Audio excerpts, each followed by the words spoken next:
Hello, everybody. Cheers to the fantastic Friday. We are discussing Wanda Petronsky. We are discussing 100 Dresses Part 1. The character is Wanda Petronsky.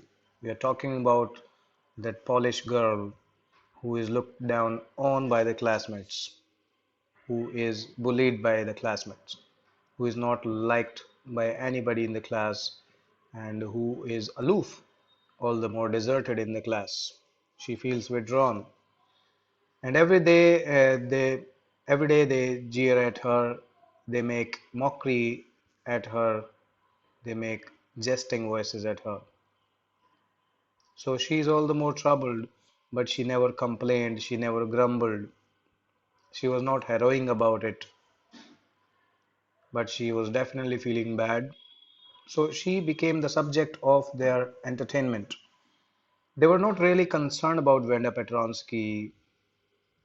They just would look for Vanda Petronsky at the onset of the day, at the arrival time, when they would stand outside waiting for her so that they could make some fun with her. They would call her names, they would tease her, and then at the departure time, once again to have the fun repeated. But during the school hours, they would not care about Vanda Petronsky. It would not matter, they would not bother if she was sitting or not in the class. She was not considered actually a part of the class. But there was an upheaval that she did not come on a particular day. And then the very next day also she remained absent. So that left them all nosy about why she did not come. Not that they were genuinely concerned about her, just that they were curious about knowing what stopped the girl from coming. So we are reading it here today, though we read it in the previous meeting. So again, I'll repeat it. I'll read it from here. Today, Monday, Vanda Petronsky was not in her seat. Let me flash myself off the screen. Yes, now we'll have a bigger view. Today, Monday, Wanda Petronsky was not in her seat, but nobody, even Peggy and Madeline, Peggy and Maddie, they are the main characters. So you need to remember these two girls. Peggy and Madeline, the girls who started all the fun, yes, they were responsible for it. It is they who started it all. They noticed her absence, that Wanda was not in her seat that day. Usually, Wanda sat in the seat next to the last seat in the last row in room number 13. We discussed it already. But yes, you need to remember it. They may ask you about the seating of Wanda, where she would sit and why. That becomes a good question for 2 or 3 marks. She sat in the corner of the room where the rough boys who did not make good marks sat, mean so-called weak links of the class. They would sit there in that corner, the corner of the room where there was the most scuffling of the feet, most roars of laughter when anything funny was said, and most mud and dirt on the floor was found on that in that corner of the room. But then the question is, why would Vanda sit in that corner? Was she a weak link of the class? Was she also rough and noisy like those boys? No. That was not the very reason for her to sit there in that corner of the room. Vanda did not sit there because she was rough and noisy. On the other hand, she was very quiet and rarely said anything at all. She was not garrulous like those boys. She was rather reserved and laconic. Or in another way, you may say she did not have anybody to talk to. Sometimes she twisted her mouth into a crooked sort of smile, just a very reserved and restricted smile, but that was all. She was never seen laughing or smiling openly and boldly. Nobody knew exactly why Vanda sat in that seat, unless it was because she came all the way from Boggins Heights and it was a long way uh, from her home. So, therefore, she would usually reach late and would find all other seats occupied. So, that was the probable reason she would sit there. And when she came, her feet were usually caked with dry mud because that part was probably full of mud where she lived. Boggins Heights, also, I told you, was a place where the poorest of the poor lived. But no one really thought much about Vanda Petrovsky once she sat in the corner of the room. We have discussed all these things, dear students. The time when they thought about Vanda was outside of school hours, at noon time when they were coming to school, or in the morning, early before the school began. When groups of two or three or even more would be talking and laughing on their way to the schoolyard, we you experience such a scene every day in the school. Then sometimes they waited for Vanda. Why? To have fun with her. Now Monday she was absent. The very next day, Tuesday, Vanda was again not in school, and nobody noticed her absence again. But on Wednesday, Peggy and Maddie, who sat down front with other children who got good marks and who didn't drag in a whole lot of mud, did notice that Vanda wasn't there. You see, let me read it again. On Wednesday, what happened? Peggy and Maddie, who usually would sit on the front benches with children who got good marks, and who were not rough and rude in their mannerism, and who did not drag in a whole lot of mud at the place where it was not muddy at all, where there was no scratching and scrambling of feet, no shuffling of feet. They would sit there, and they noticed that Vanda wasn't there sitting at her seat. Peggy was the most popular girl in the school. Yes, there always is a girl and a boy who are most popular in the school, who are distinguished. She was pretty. Yes, Peggy was pretty, very charming, with good appearance. She had many pretty clothes, and her hair was curly. Maddie was her closest friend. The reason Peggy and Maddie noticed Vanda's absence was because Vanda had made them late to school. Yes, that day, otherwise they would not have bothered about Vanda's absence, but now they are particular about her absence because of her absence only they were late to school. And now what caused them come late because of Vanda? How come? Is given here because they were waiting outside for Vanda to have some fun with her, and she did not happen to come at all. So that left them upset at the same time, that they could not devour the opportunity of having fun with Vanda. They often watched for Vanda Petronsky to have fun with her. This was not the first time. But today, to their sadness, adding to their dejection, she did not turn at all. Now, there are some oral comprehension check questions. Dear students, let us see if we know the answers to these questions. Where in the classroom does Vanda sit and why? It is already answered quite appropriately and quite sufficiently. Where does Vanda live? Boggins Heights. What kind of a place do you think it is? I told you. When and why do Peggy and Maddie notice Vanda's absence? This is what we have just discussed. What do you think to have fun with her means? To have fun with her means to bully, to jest, to make a mockery, right? And then laugh out louds. This is bullying. In one word, this is called bullying. So Vanda Petronsky, most of the children in room 13 did not have names like that. What was so peculiar about that girl? Why would they make fun of Vanda Petronsky? Now there are many reasons that piled up, right? So first reason was Vanda Petronsky. The name itself was very funny because most of the children they did not have such names. They had names easy to say like Thomas, Smith, or Allen. There was one boy named Bounce, Willie Bounce, and people thought that was funny.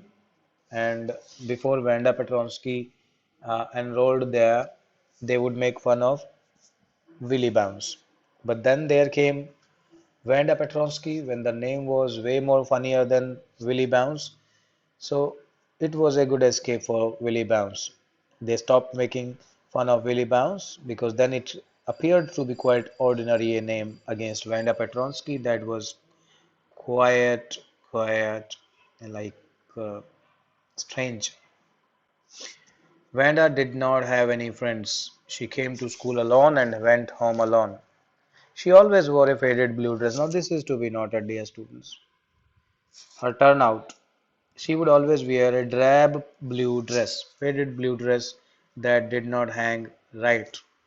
Yes, that was way too loose, baggy. We call it baggy. The dress was baggy. It was clean, but it looked as though it had never been ironed properly. She did not have any friends, but a lot of girls talked to her, and you know why they would talk to her. Sometimes they surrounded her in the schoolyard as she stood watching the little girls play hopscotch on the worn, hard ground. Hopscotch is a game, dear students, written in the sideways as well, a game in which children hop into, means jump into, and over squares marked on the ground. I hope you all have once, at least once, played this game. This is quite traditional and very popular game, especially for girls. Vanda, Peggy would say in most courteous manner, as though she were talking to Miss Mason. Yes, as if she is talking to some mistress, right? So Miss Mason is their teacher, right? Why would she talk to her so politely? Not that she was feeling like so, but just to overreact. She was overreacting, just to make fun of Vanda, as if she did not command that respect. So Peggy was overdoing. Vanda, she would say, giving her one of her friends a nudge, a gentle push, calling the friend's attention to see how she would make fun of Vanda. How many dresses did you say? And then inviting the attention of one of her friends, she would ask Vanda, how many dresses do you have, Vanda, hanging up in your closet? And then Vanda Petronsky would say at once, I have 100 dresses. 100? Exclaimed all the little girls incredulously. Incredulous means someone who doesn't seem to be believing, showing unwillingness to believe. When they find something unbelievable, they are incredulous. So all girls, they found it difficult to believe. They were doubtful if she has 100 dresses, and the little ones would stop playing hopscotch and they would also listen.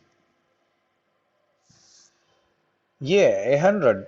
I have 100 dresses. She would again, being constant in her claim, she would again say with great deal of confidence in brash attitude that yes, I have 100 dresses all lined up. And then her thin lips drew together and then she would be silent and say no more. And what are they like? Tell us. What are the dresses like? What color are they? What design are they? All silk, I bet, said Peggy. Peggy actually has an ulterior design to show her down. So she's desperately trying a reason to carve out a reason to show her down. Okay, she's so high-headed, Peggy. You may be asked, dear students, to write a character sketch of Peggy, which is all the more probable and expected. So you should be ready. You should have good adjectives to define people. So she was overbearing, she was dominating, she was condescending in nature. Okay, she would look down on others. She was somewhere an extremist, and she was, there is a word, a chauvinist, okay, who believed in the superiority of her own self and her own possessions. So, yeah, all silk, all colors, she would say. Do you have velvet too? And Vanda would say, yes, I have velvet too. 100 dresses. Vanda would repeat stolidly. Stolidly means without any feelings. All lined up in my closet, in my drawer, in my cupboard. So then they would let her go. And then once she was off the scene, they would laugh their heads out. And then before she had gone very far, they could not help bursting into shrieks of laughter, shrieks and peals of laughter. This is an expression to laugh out loud, to get doubled up with laughter, to laugh wildly. So that it was audible, so that it could their laughter could easily reach Vanda because she was still in the accessible distance. 100 dresses? Obviously, the only dress Vanda had was the blue one she wore every day, but they had never seen Vanda in another dress. She always comes in that faded blue dress. Then how can she claim that she has 100 dresses? So they are all found Vanda to be a liar. So why did she say she has 100 dresses? Now this is where they were disdainful. This is they were strictly full of disapproval, and they were irritated that why is she lying? What is the reason? What a story she is made. How many shoes did you say you had? One asked another. 60 pairs, all lined up in my closet. And cries of exaggerated, they would mock Vanda, cries of exaggerated politeness greeted this, all alike. Yes, they are making fun of, you know, they would grimace. This is called grimacing, okay? Making fun of somebody, making faces and um, speaking in extra polite way. This is all grimacing. Exaggerated means delimited or over polite, increased politeness, excessive politeness. Oh no, every pair is different, all colors, all lined up. Vanda would answer. Peggy, who had thought up this game, and Maddie, her inseparable friend, who cannot be separated from, as they were, fast friends.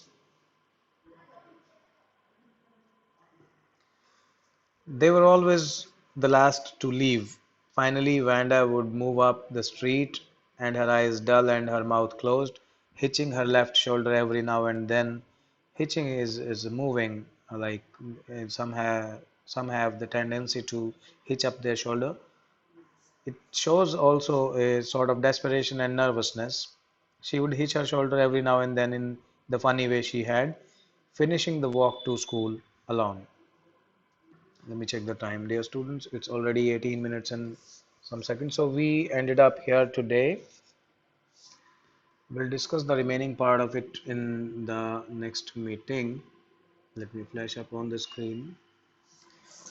So I hope you are liking the chapter, but I'm certain that you must be feeling very, very bad for Vanda and you are looking for a time when she would get free of all this heck. Obviously, we'll get her out of this trouble and we'll teach them a lesson, Peggy and Madeline most especially. So this is all for today, dear students. I see you tomorrow with the remaining part of the chapter. Thank you and have a nice day.